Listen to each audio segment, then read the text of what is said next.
7th February 1972, a day that winter nearly erased humanity from memory, when a storm unlike any in recorded history unleashed relentless snow and cold that buried entire settlements and crushed lives under unthinkable weight. For years before that morning, the air had felt too heavy, animals behaved strangely, and the wind carried a chill that made even seasoned herders whisper warnings they did not understand yet. People in the mountains had repaired their stone cabins, stacked firewood waist-high, and fortified flat roofs against the familiar ferocity of winter, mocking one solitary man who did not follow tradition, the one who built his shelter low to the ground, wrapped in layers of compressed hay and earth rather than timber and stone, whose walls had no straight edges and whose entrance forced crawls instead of steps. They laughed at the odd shape, the lack of a chimney, the absence of glowing hearths in the frozen dusk, convinced that fire and mass meant safety. And they were wrong, because on that morning the storms began not as gentle flakes, but as white walls moving sideways with wind so fierce it erased visibility in seconds. Snow piled higher and faster than anyone alive had seen, accumulating up to 26 feet, 8 meters, in places over the next 7 days, burying villages and flattening landscapes into seamless fields of white.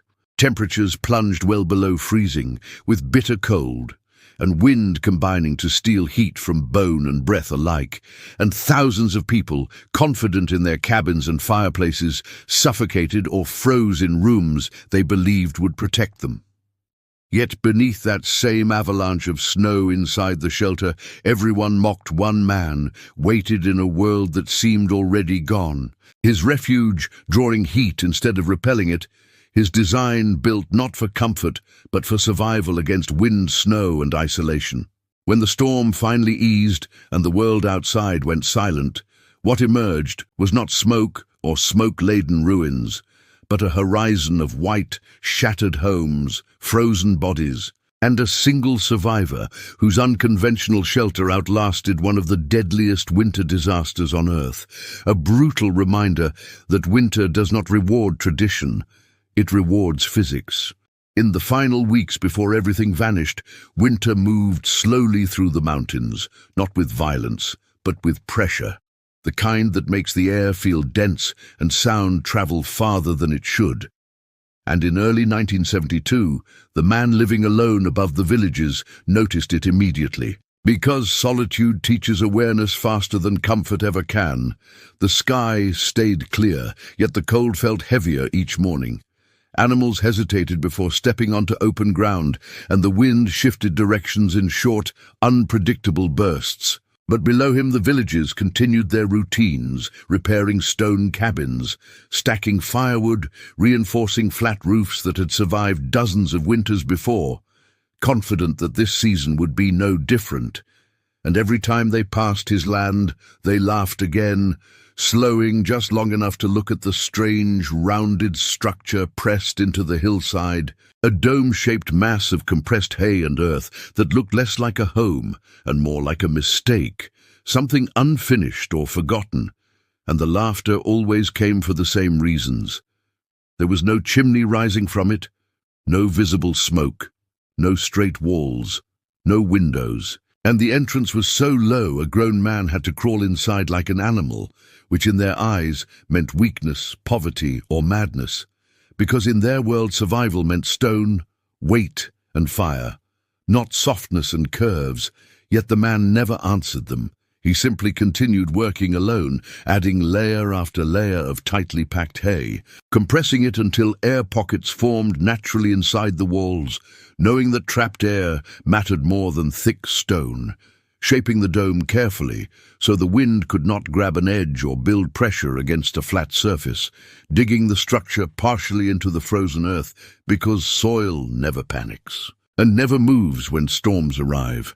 And while neighbors argued about whose roof beams were strongest, he measured depth, insulation, and airflow, carving a narrow, downward-sloping entrance so cold air would sink and remain outside while warmer air stayed trapped above, placing the sleeping pit lower than ground level where heat would naturally collect, and arranging his supplies with precision rather than hope, counting dried bread, rendered sheep fat, and stored grain, calculating how many calories a body truly needed when movement stopped and survival became stillness, understanding that fear burned energy faster than cold ever could. And when the first snow finally arrived, it did so gently, almost kindly, dusting rooftops and fields with a light layer that reassured everyone below. Because winter always began this way and always gave warnings.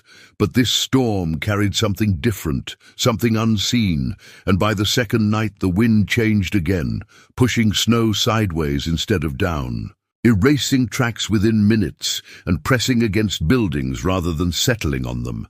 And still the villagers laughed, returning to their cabins, convinced that walls meant safety and fire meant warmth, unaware that flat roofs collect weight without mercy, and stone stores cold as efficiently as it stores strength, while the man above sealed himself inside his hay dome without ceremony, blocking the entrance carefully, listening as the sound of the world softened and then disappeared, knowing that silence during winter was never peace, but pressure building, and what none of them could know, not him and not the villagers below, was that this was the opening moment of the Iran blizzard of 1972, a storm that would soon bury entire settlements under more than 20 feet of snow-collapse roofs built by generations, suffocate animals standing in their barns, erase roads so completely that maps would become useless, and kill thousands of people not through recklessness, but through misplaced trust in the wrong kind of shelter.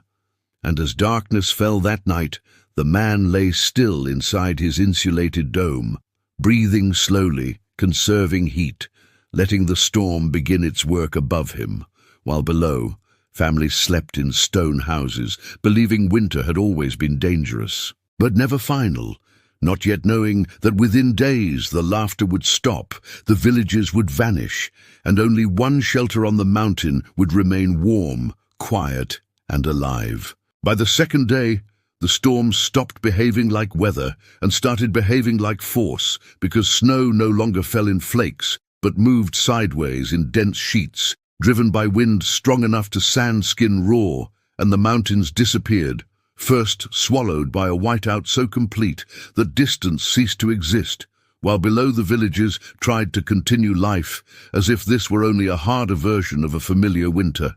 Men stepping outside to clear roofs, animals still penned in barns, fires burning steadily inside stone cabins that felt solid and permanent, yet every hour the snow piled higher, not softly but tightly packed by wind until it formed walls against doors and windows, and the real danger arrived silently as roofs began carrying weight no one could see, each inch adding pressure, each hour turning snow into compacted mass.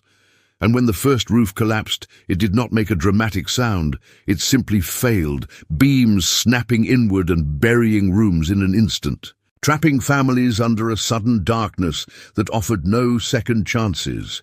And panic spread faster than information, because there was no radio warning, no outside help, and no clear understanding of what was happening beyond the fact that the storm was not stopping. Men attempted to leave their homes to reach neighbors, only to lose direction within seconds, wind erasing all landmarks, snow filling mouths and noses, freezing lungs before muscles could react. And bodies were later found less than 100 meters from their doors, frozen in positions that showed confusion rather than fear. While animals fared no better, sheep suffocated as barns filled with snow, blown through cracks. Cattle froze standing upright when wind stripped heat faster than bodies could produce it, and the smell of smoke inside cabins became dangerous as chimneys clogged, trapping carbon monoxide in sealed rooms where people believed fire meant survival. And above all of this, above the collapsing roofs and disappearing paths, the man remained inside his hay dome, where the storm could not grab an edge, or apply pressure where snow slid and piled harmlessly over the curved surface, slowly burying the structure until it vanished completely from view, and as the outside temperature plunged toward -30 degrees Celsius, the inside of the shelter stabilized, not because of fire, but because of physics: thick, compressed hay-trapping air, earth-blocking wind, the dome shape eliminating cold corners, and the narrow entrance holding cold air outside like a locked door. While the man moved as little as possible, understanding that sweat was as dangerous as exposure, eating small, measured portions of food, drinking melted snow warmed only by body heat, listening to the storm not as noise but as weight pressing down from all directions. And by the third day, the villages below ceased to exist as visible places, replaced by smooth white fields where rooftops once stood, roads erased so completely that even memory struggled to locate them, and inside buried cabins people ran out of oxygen before they ran out of hope. Fires consuming air in sealed rooms, smoke poisoning families who believed warmth was the priority, while others froze slowly as their structures radiated cold inward hour after hour, and attempts to dig out failed because snow was no longer loose, but compacted into dense layers that behaved like concrete, collapsing back into holes as quickly as they were cleared, and each failed attempt burned calories people could not replace. While the man above understood that survival was waiting, not fighting, remaining still, maintaining heat balance, sleeping in short cycles, keeping his breathing slow to avoid condensation, freezing inside the shelter, and by the fifth day the storm reached its full violence. Snowfall measured not in inches, but in meters, wind howling without rhythm, and entire villages vanished beneath drifts more than 20 feet deep. Later confirmed as part of what history would record as the deadliest snowstorm ever documented, with thousands of lives lost, not because winter was cruel, but because it was underestimated. And when the storm finally began to weaken, it did not end suddenly, but withdrew like a tide, leaving behind silence so complete it felt unreal. A silence that meant there were no footsteps, no animals, no smoke, no movement anywhere below, only snow. And still the man did not leave his shelter, because he understood that winter kills most people after the storm, when exhaustion and false relief drive them outside too early. And so he waited one more day, conserving strength, listening for the subtle changes in sound that meant wind had truly died, while beneath layers of snow the villages lay crushed, cabins flattened, bodies frozen in place. And when the world finally stopped moving, he remained alive inside a structure no one had believed could protect a man, while hundreds below had trusted walls that could not bend, roofs that could not shed weight, and fires that quietly stole the air they needed to breathe. By the sixth day, survival was no longer about enduring cold, but about managing balance, because inside the buried shelter, the man understood that warmth could be just as dangerous as freezing if it was created the wrong way. And while thousands below him had relied on fire and thick walls, he relied on stillness, insulation, and restraint. Principles that do not feel heroic, but quietly keep bodies alive. And the mathematics of survival began to govern every movement, every breath, every decision, because calories were fuel, oxygen was currency, and time was the only resource that could not be replaced. And he measured all of it carefully, eating only when his hands began to shake, never until he felt full, knowing that digestion required energy and that hunger was not an emergency but panic was. Rationing dried bread into small portions that delivered steady calories without spiking metabolism, supplementing with rendered sheep fat that provided dense energy without bulk, calculating that his stored food could last more than 3 weeks if his body remained calm and still, and he deliberately avoided fire entirely, because fire inside sealed spaces had killed more people in this storm than exposure, consuming oxygen invisibly, producing carbon monoxide that lulled sleepers into permanent unconsciousness, while his shelter relied instead on physics, 6 feet of compressed hay trapping millions of microscopic air pockets that slowed heat loss to a crawl, earth walls absorbing temperature fluctuations, and a dome shape that eliminated corners where cold could concentrate. And inside this environment, his body heat alone was enough to raise the interior temperature to nearly 20 degrees Celsius, a level that felt unreal compared to the lethal cold outside. Yet he resisted comfort, removing layers when necessary to prevent sweating, because moisture was death and condensation inside the shelter could freeze, dripping ice that would lower temperature and steal heat through evaporation. And ventilation was managed not with openings, but with timing, brief controlled adjustments at the entrance during calm moments when wind pressure dropped, allowing stale air to exchange without flushing warmth, something impossible in cabins whose chimneys were now sealed by snow and ice, trapping smoke and poison inside. And he slept in short cycles, never deeply, waking often to check breathing rhythm, muscle stiffness, and awareness, because deep sleep in extreme conditions dulled judgment and increased risk. While outside, the scale of destruction continued to grow beyond imagination as the storm that would be recorded as the Iran blizzard of 1972 completed its work, burying entire villages so completely that rescue teams later walked over rooftops without knowing they were there, and the difference between survival and death became brutally clear in the numbers. Stone cabins stored cold and radiated it inward for days. Flat roofs accumulated thousands of kilograms of snow until structural failure was inevitable. Fires accelerated oxygen loss. Panic forced people into whiteouts where orientation vanished instantly, and movement burned calories that could not be replaced, while the man inside the hay dome moved less each day, conserving energy, letting his heart rate stay low, allowing insulation to do its job, understanding that the shelter was not meant to fight the storm, but to disappear beneath it. And as days passed, the sound outside changed, from violent wind to muffled pressure, then to an almost unnatural silence that signaled snow had finally stopped falling. But even then he did not emerge, because he knew that storms kill in phases, first through exposure, then through collapse, and finally through false relief, when survivors rush out too early and exhaust themselves digging through snow that behaves like stone.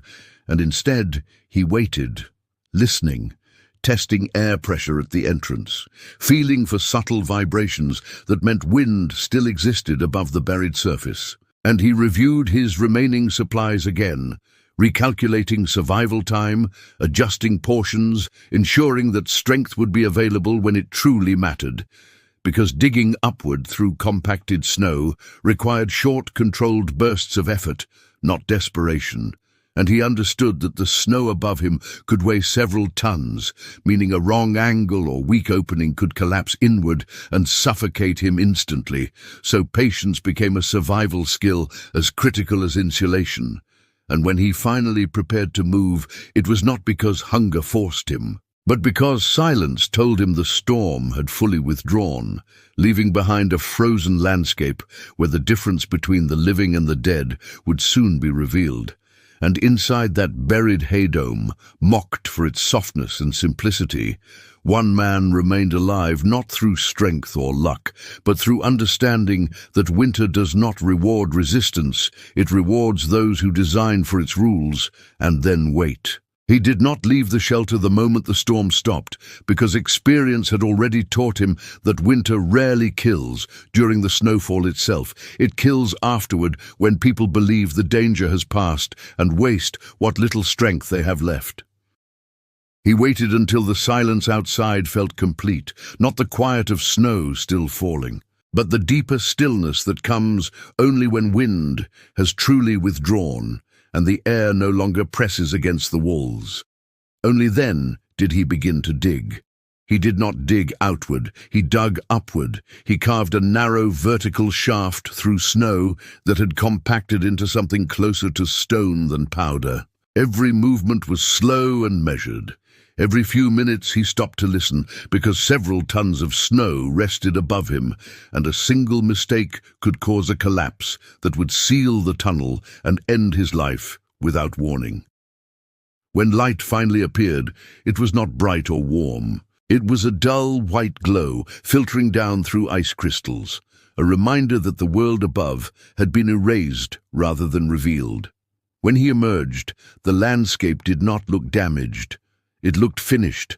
Villages were gone, roads were gone, fences, paths, trees and landmarks had vanished beneath a smooth, unbroken surface of snow stretching in every direction. Where stone houses once stood, there was nothing to suggest human presence at all.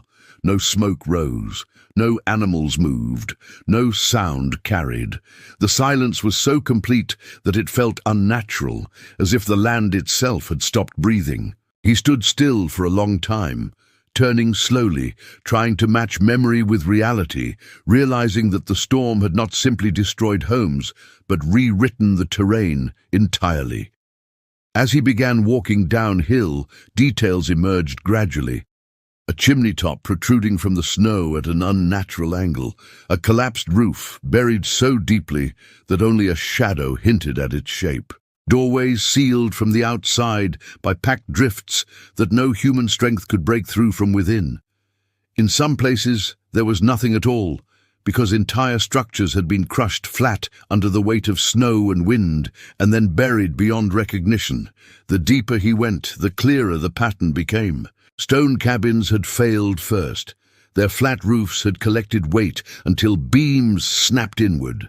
Fireplaces had become death traps when chimneys clogged and oxygen vanished. People who tried to leave their homes had frozen within minutes, losing direction in whiteout conditions so total that distance became meaningless. Animals lay frozen exactly where they had stood. Sheep were packed together in tight clusters that showed they had suffocated rather than frozen. Cattle stood stiff and upright, preserved by cold in positions that suggested sudden exhaustion rather than struggle. Barns had collapsed inward, turning shelter into confinement. Entire livelihoods had disappeared in silence. Later counts would confirm what his eyes already knew.